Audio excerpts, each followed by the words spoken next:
Hey guys, what's going on? So following UFC 303, you had Alex Pereira and Yuri really saving the card from McGregor pulling out due to an injury. And I'd say the card really didn't disappoint. You have Pereira again stealing the show. Not only is he a superstar and not only does he deliver, but probably the pound for pound #1 ranked fighter right now. And I would say also the face of the UFC. Scored another highlight reel knockout against Yuri, pretty much the same way he did before. This time it was on a kick. And I'd say this really isn't that surprising of an outcome. You do have those concerns of there being an early stoppage last time. So I think for Pereira, it's really time to move up to heavyweight.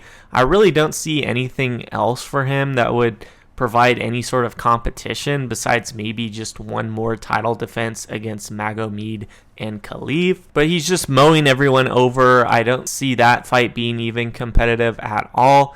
Really, you only have Israel, who was able to beat him recently in their rematch, but I would say that's likely just due to that weight drain. So I don't think he would have any problem with a size perspective in terms of weight and then even his height of competing at heavyweight. I think he usually walks around at 230, so he'll be right there. And I think for him, there's a lot of big name fights that you could make at heavyweight. I think it would just be a good idea to start with someone in the top 10, just as a little bit of a feel out for how the weight difference is. You could have someone like Tai Tuivasa, you could have Pavlovich, even Cyril Gane, just to compare him to John Jones. And then, of course, you could eventually get a mega fight with John Jones. Or if John isn't available and wants to do something else or is dealing with an injury, Tom Aspinall is right there. And that's really an exciting fight. It's possible if Pereira was able to win, that would hurt the John Jones fight in the future. So hopefully we could see him face both, potentially Tom Aspinall and John Jones, or he could just work his way up in the heavyweight division. And then if maybe in the future Aspinall and Jones are able to fight, he could get the winner of that and become a contender. And then also on the card, you had another good performance from Diego Lopes. It is a little bit odd. You have Brian Ortega pulling out only hours before the fight, but still was able to get that decision win. And I really think he's on the come up in the featherweight division. So I think Lopes is definitely going to enter the top 10 rankings right now. And I could see a big match between him and someone like Aljamain Sterling at 8 or Josh Emmett at 7. And then after that, you could give him someone like Max Holloway, Alex Volkanovski, and then give him a title shot with Ilia Topuria. So I really think there's a lot of excitement there in the featherweight division.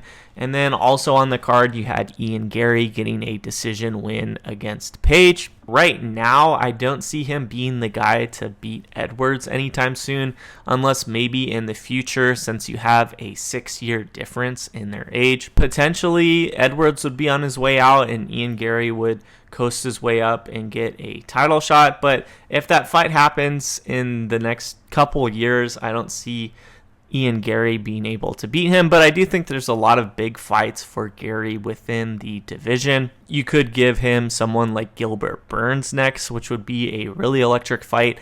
And then I think on paper, the big fight that would make the most sense for the UFC is going to be him and Colby Covington. That's probably even just a headliner within itself. And I think he would be in a good position to beat Covington right now. And then in terms of some other top contenders in the welterweight division, you could also maybe give him Shavkat if he was able to get past Covington or Burns.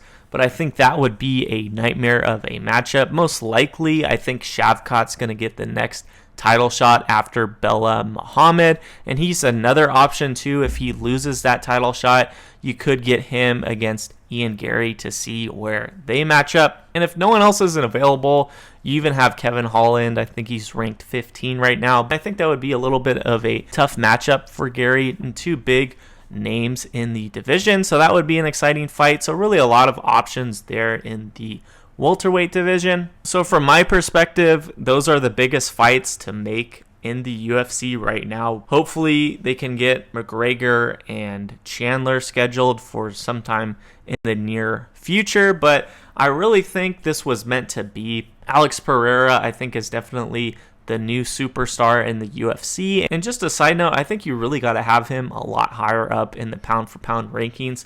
Having him at number 4 is really a disservice, but feel free to let me know your thoughts on all of this, what fights you want to see.